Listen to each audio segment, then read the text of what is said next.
Seja bem-vindo ao programa Direito na Prática. Aqui nós vamos tratar do que há de mais moderno e atual no mundo jurídico, com entrevistas, dicas e reportagens, tirando as dúvidas do cidadão comum. Eu sou Patrícia Botti, advogada, mediadora e a partir de hoje estou na tela da TV Ambiental comandando o programa Direito na Prática. Estreando o programa, eu trouxe a doutora Cláudia Prete, psicanalista, membro da Escola Lacaniana de Vitória. Obrigada, doutora. Eu é que agradeço o convite, é um prazer estar aqui. Doutora, esclarecendo, qual é a relação entre a psicanálise e o direito de família?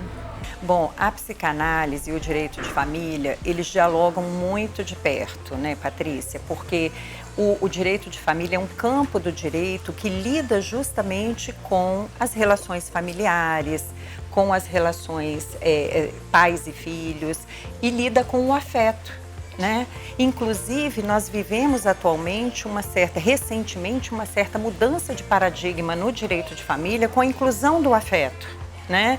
E com isso, o diálogo com o direito de família se tornou fundamental para que determinados aspectos e que dizem respeito às relações familiares e ao afeto estejam presentes. E quais são as consequências para a vida de uma criança oriunda de lar violento, de rupturas familiares? São duas coisas diferentes, né, certo. Patrícia? Assim, para uma criança é fundamental e a criança ela sempre precisa dos referenciais familiares para se constituir psiquicamente. No entanto, a forma da família, né, o modo que a família se constitui não é o mais importante. Agora, evidentemente que a presença de violência, a presença de uma série de aspectos agressivos, isso vai ter consequências para a criança. Mas a ruptura familiar, no sentido de um divórcio, se a gente pensar, né, que hoje a gente vive mudanças familiares muito importantes, não é algo necessariamente com o qual a criança não possa lidar psiquicamente, desde que isso seja conduzido tanto pela família quanto pelo campo do direito que acolhe essas demandas. Se isso for conduzido com tranquilidade, a criança consegue absorver essas mudanças. É preciso que o lar dela esteja propício para que ela se abra e exponha realmente essa questão que está vivendo? Isso, esse ponto é super importante, que a gente possa permitir à criança um lugar que ela tenha a palavra dela garantida, que ela possa falar dos sentimentos dela, que os pais consigam, diante de uma situação de divórcio, separar aquilo que a gente chama de conjugalidade do que é a parentalidade, né? Porque o que se desfaz é a conjugalidade, não é a parentalidade. Se isso estiver muito bem delimitado, a tendência é a criança lidar muito bem com isso, né? Lógico que com suas dores, um processo de luto que precisa ser elaborado dessa mudança familiar, mas a criança poderá caminhar bem nesse sentido. Nesse estudo da psicanálise, tem se voltado igual ao direito ao maior interesse do menor? Isso. Na verdade, do ponto de vista da psicanálise, a gente sempre tem como visada ética o lugar de sujeito, né? Seja da criança, do adolescente ou do adulto. É com isso que a ética da psicanálise trabalha, com o lugar de sujeito. O que hoje nós chamamos, o que se chama no direito de melhor interesse da criança, ou maior interesse da criança, que é um princípio do direito, né, se eu não me engano, exatamente. É poder colocar, de fato, como centro das decisões e dos encaminhamentos jurídicos, esse lugar da criança enquanto sujeito do desejo, que é o que nós chamamos em psicanálise, e sujeito do direito, que é o que vocês nomeiam no campo do direito. Nós vamos agora dar uma paradinha para o intervalo e voltamos já já.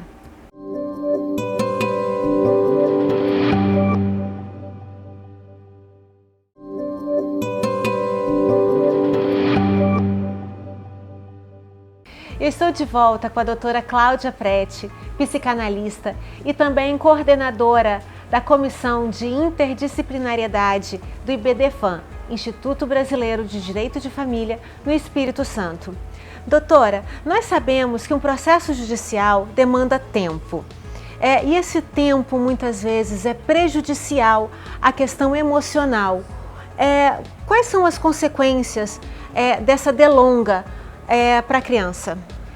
Isso é uma questão muito importante, né, Patrícia? Porque, na verdade, o judiciário ele tem esse tempo, o processo ele precisa ter esse tempo, mas naqueles casos em que há muitos conflitos, em que tem muito litígio, né?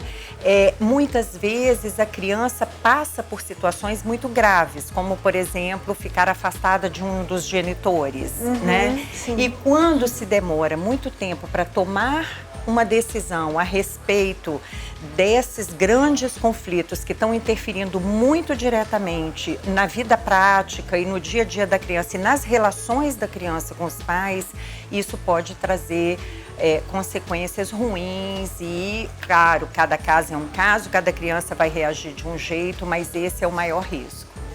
Você acha que eles podem repetir esse padrão uma vez que eles estão sofrendo uma situação? Então tem nos pais um espelho, um exemplo.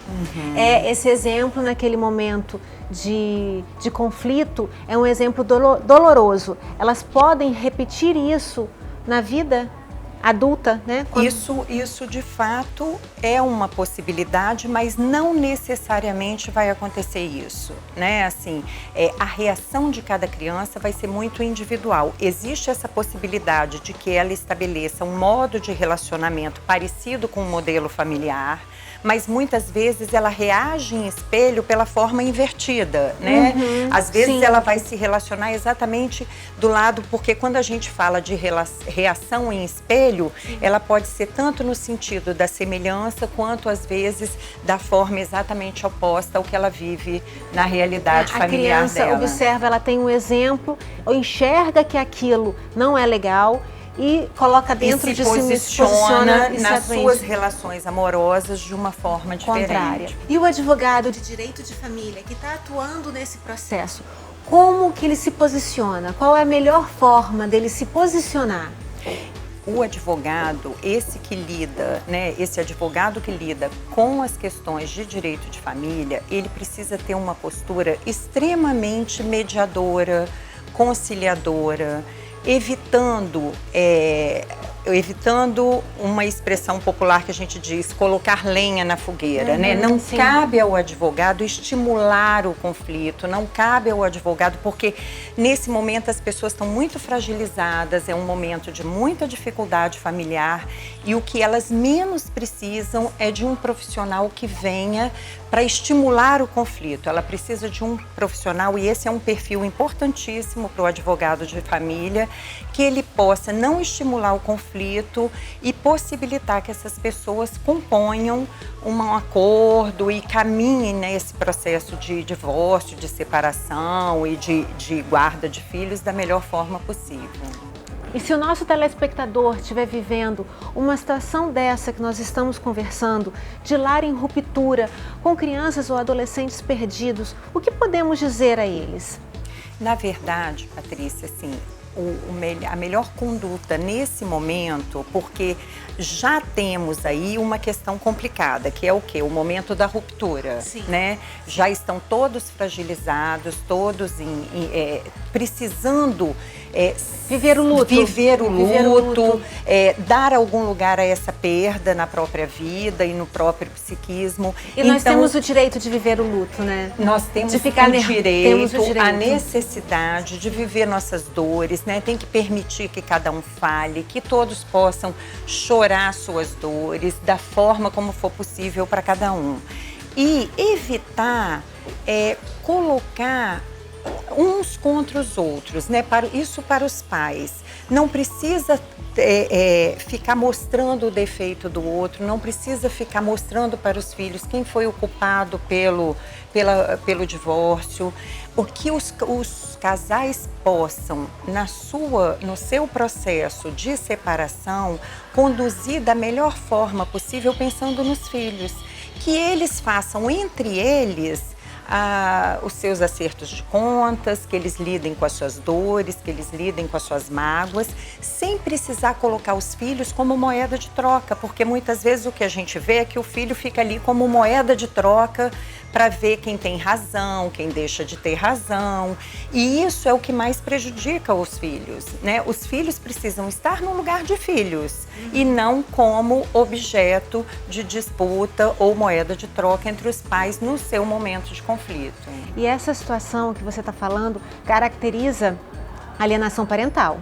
E uma das causas pode caracterizar a alienação parental, né? E uma das causas de perda do poder familiar é exatamente instigar, falar mal e afastar o filho do pai, do outro, né? Então devemos realmente evitar, por mais que tenha uma mágoa, por mais que tenha com toda a dor que pode estar presente nesse momento. Pelo menos na frente da criança. Essa é uma coisa que o nosso telespectador pode evitar. É na frente da criança ou do adolescente ficar falando coisas que desabonem, por mais que tenha vontade de dizer, não diga, né? Porque, na verdade, independente da alienação parental, da lei da alienação parental e de todas as consequências jurídicas que isso comporta, né? Para a criança é sempre muito penoso ver um genitor desqualificando o outro, porque os dois têm lugar de muito afeto, de muito amor para essa criança. E são suas referências emocionais. Então, quando isso está extremamente conflituoso e quando um tenta apagar o outro da vida dessa criança, os efeitos para a criança são muito nocivos. Doutora, muito obrigada. Adorei a nossa conversa. Vamos planejar para num futuro próximo conversarmos sobre outros assuntos interessantes, trazendo o que se estuda lá na psicanálise aqui para o Direito de Família. Muito obrigada. Eu é que agradeço o convite. Eu acho que esse assunto é sempre muito apaixonante e muito importante e eu estou à disposição. Estarei aqui quando for convidada. Obrigada. E no próximo bloco vamos conversar, aproveitando aquele link que a doutora Cláudia fez com o Dr. Jonathan, falando sobre mediação.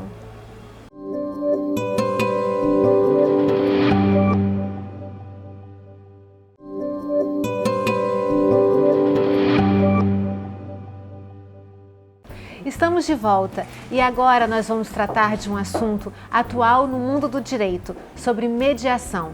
Comigo, o Dr. Jonathan Schmidt, advogado, mediador judicial, membro da Comissão de Direito de Família e presidente da Comissão de Mediação e Arbitragem da OAB do Espírito Santo. Dr. Jonathan, muito obrigado pela presença. Quem agradeço eu pela honra do convite e pela oportunidade de falar sobre esse tema. Dr. Jonathan, o Poder Judiciário, ele está fazendo justiça para quem o procura? Eu acredito que esse seja o grande problema. O Poder Judiciário faz justiça, mas demora muito e sai muito caro e gera muito estresse para as partes e para a sociedade. Então, para mim, isso não é uma justiça efetiva. Até porque essa demora pode fazer com que perca-se o porquê do processo, não é isso? Exatamente. As pessoas acabam se perdendo no meio do processo e depois de 10, 15 anos, elas já nem se lembram mais qual era a razão do processo. E a mediação entrou para solucionar isso? Exatamente. A mediação é uma forma que nós temos que nos possibilita resolver os assuntos, os conflitos, de uma forma muito imediata, né? Então nós podemos, em 10, 15 dias, resolver um assunto que levaria 20 anos. Nessa temática, qual é o grande problema do Poder Judiciário? Um dos grandes problemas é que o juiz tem hoje alguma coisa em torno de 5 mil, 10 mil processos para resolver. Então ele não tem tempo de se dedicar e de conhecer esse processo. Para ele, cada processo é um número e mais nada, é um conjunto amontoado de papéis. Na mediação, não. Na mediação, o mediador vai conversar com as partes, vai entender a dor, o interesse, a necessidade de cada uma dessas partes e vai buscar fazer com que essas partes conversem, alinhem os seus conflitos e busquem uma solução para eles.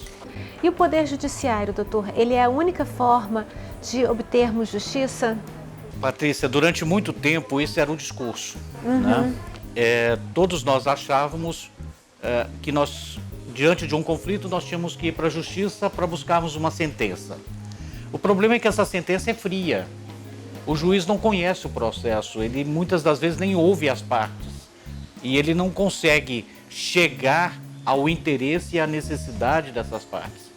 Então, a partir de um certo momento, nós começamos a desenvolver essa ideia dos meios adequados de solução de conflitos. Ou seja, primeiro entender qual é o conflito, explicar esse conflito, dar um diagnóstico a este conflito, para que então a gente defina qual é a forma adequada de resolver este conflito. O que o senhor chama de diagnóstico? É mais ou menos como a gente faz com o médico. Se você tem uma dor de barriga, por exemplo, você vai no médico e o médico não vai te passar um medicamento de uma hora para outra. Ele vai te fazer perguntas, ele vai apalpar, ele vai fazer exames clínicos e aí ele vai definir qual é o melhor tratamento, né? No nosso caso, nós vamos ouvir o cliente, ouvir as suas demandas, ouvir os seus interesses, as suas necessidades e vamos tentar, então, encontrar a melhor forma de resolver esse conflito, que pode ser desde uma negociação direta, às vezes, pode ser uma conciliação, pode ser uma mediação, pode ser uma arbitragem ou pode ser uma judicialização. Vai depender muito do caso específico. Doutor, o assunto está ótimo, mas agora nós precisamos parar um pouco para o intervalo. Fique aí que nós voltamos já já.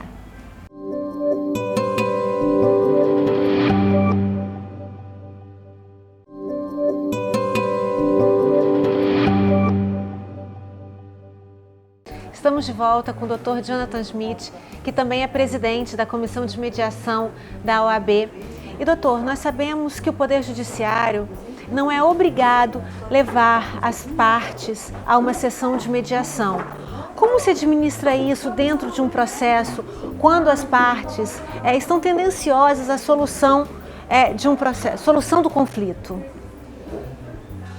Todos nós, os juízes, os promotores, os próprios advogados, nós temos que incentivar o uso dos meios adequados de solução de conflitos. Isso está agora no Código de Processo Civil, está na Lei de Mediação. Nós temos esse dever. Nós temos que apresentar essa solução ou estas soluções para as partes. As partes escolhem se querem ou não.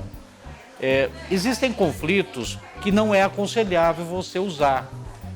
Como, por exemplo, questões tributárias. Sim. Mas, se nós olharmos as questões familiares, as questões societárias, as questões relacionadas a pessoas que estão em contrato com outras pessoas, a mediação é, sim, a melhor forma de se resolver o conflito.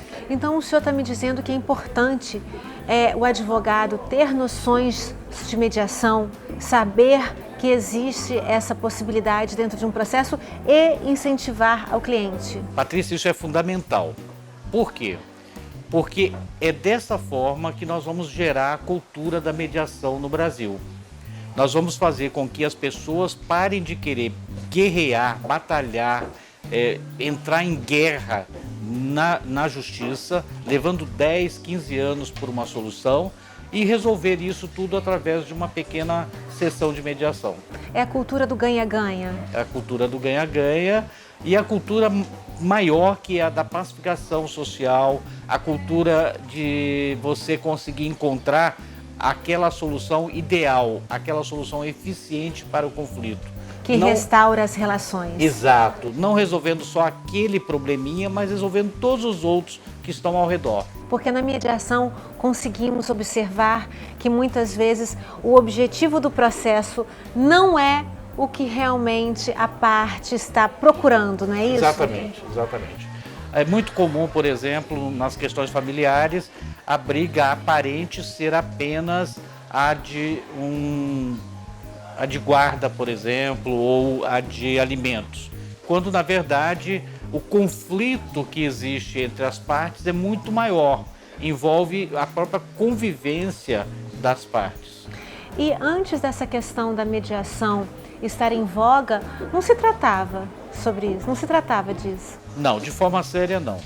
Havia Havia alguns estudos acadêmicos. No início da nossa colonização, nós tínhamos os juízes de paz que faziam alguma coisa nesse sentido. Hoje o juiz de paz só serve para fazer casamento no interior e mais nada. Então, assim, houve uma mudança de modelo de justiça no Brasil. Hoje o modelo é buscar soluções mais eficientes fora do Poder Judiciário. De forma rápida e eficaz. Sim. Doutor, lembrando que é fundamental que as duas partes elas estejam propícias ao acordo. É isso mesmo? Sim, mas é fundamental também lembrar que qualquer uma das partes pode, a qualquer momento, pedir ao juiz que suspenda o processo buscando uma solução consensual. O juiz, então, deve suspender o processo e deve deixar as partes conversarem. Doutor, muito obrigada.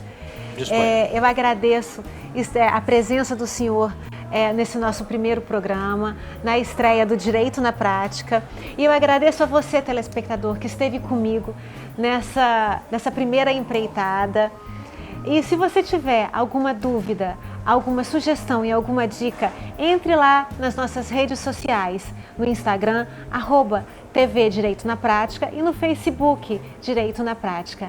Muito obrigada e até o nosso próximo encontro.